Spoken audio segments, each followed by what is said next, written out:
Welcome to WagerTalk TV. I'm Kelly Stewart, joined by Ralph Michaels at Cal Sports LV and Marco D'Angelo at Marco in Vegas.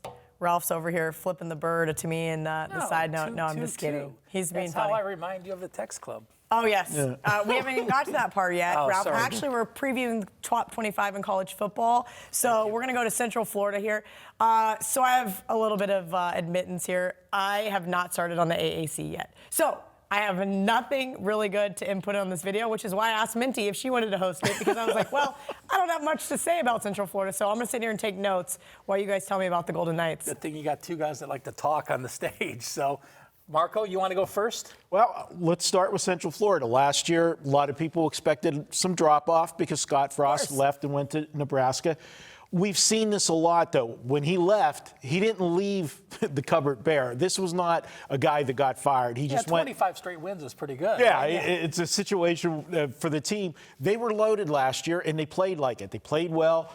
Their quarterback last year, Mackenzie Milton, having a sensational year and then had the horrific knee injury at the end of the season. You thought all was lost. The season's done.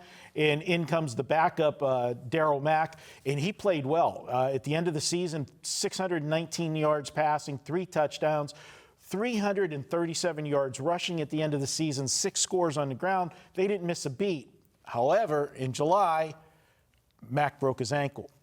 Now you've got the Milton, not ready. He's still rehabbing. Broken ankle. Now what do? Notre Dame transfer. Do you like Brandon Wimbush?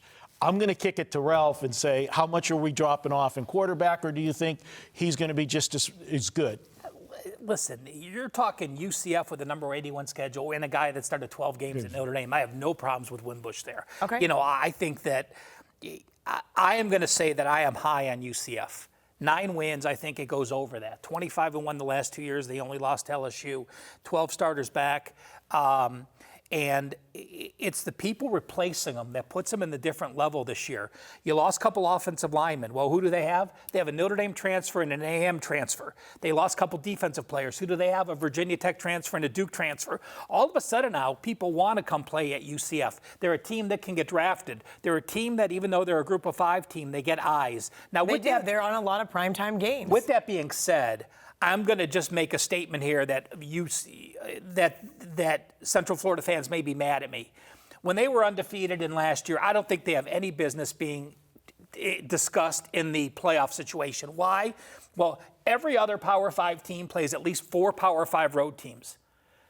They don't play any on the road. They might play 1. So, again, their schedule's 81. And they had a couple of nail-biters last year in their conference, too. So. I don't think they're in the level, but I think the funny thing is I'm high on them. I like them over 9. I think they're going to be great.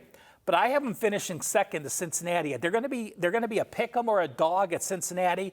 I have Cincinnati just higher than them in my top group of 5 team. But again, love the team, over 9 wins. And in fact, week 3 in my power ratings, which I just put out, I have them as a 7-point home favorite against Stanford. I have Central Florida winning the division, and I agree with you. It's going to come down to them in Cincinnati.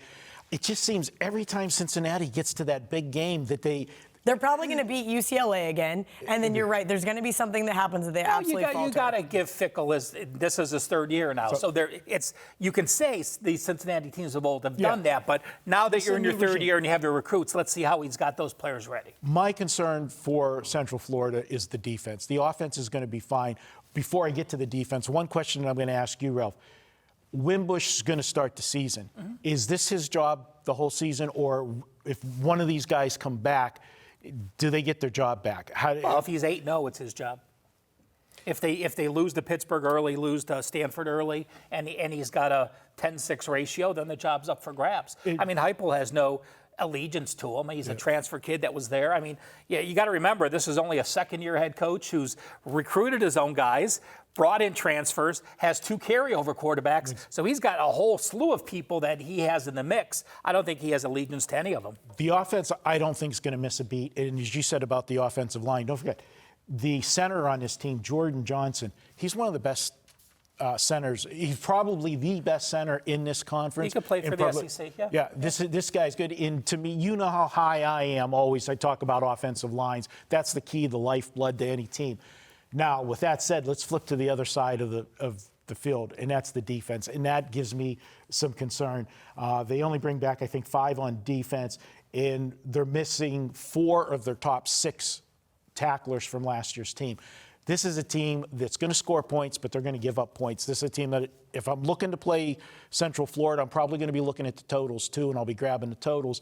And a tip for people with totals in college football, if you like an over, get it the day early. They come out. Yeah, because everyone's going to bet 'em. tendency on the college football totals is they will move, especially on these teams after a couple weeks that put up big numbers. Another team we're going to talk about later that I'm going to put in that same category is a Nebraska. They're going to score a lot of points, and once people start seeing that, they're going to run to the window. Baylor a few years ago, automatic. It didn't matter what they did with the total. They First could quarter, put it at first 7. half, as They soon as could it put came it out. at 72. In a day, it's at 75 and a half. You know, As soon as those first quarter and first half lines came out, I bet them every single week blindly until there was finally, it was like 34 and a half in the first quarter, and that was the first time it lost. Like some asinine number.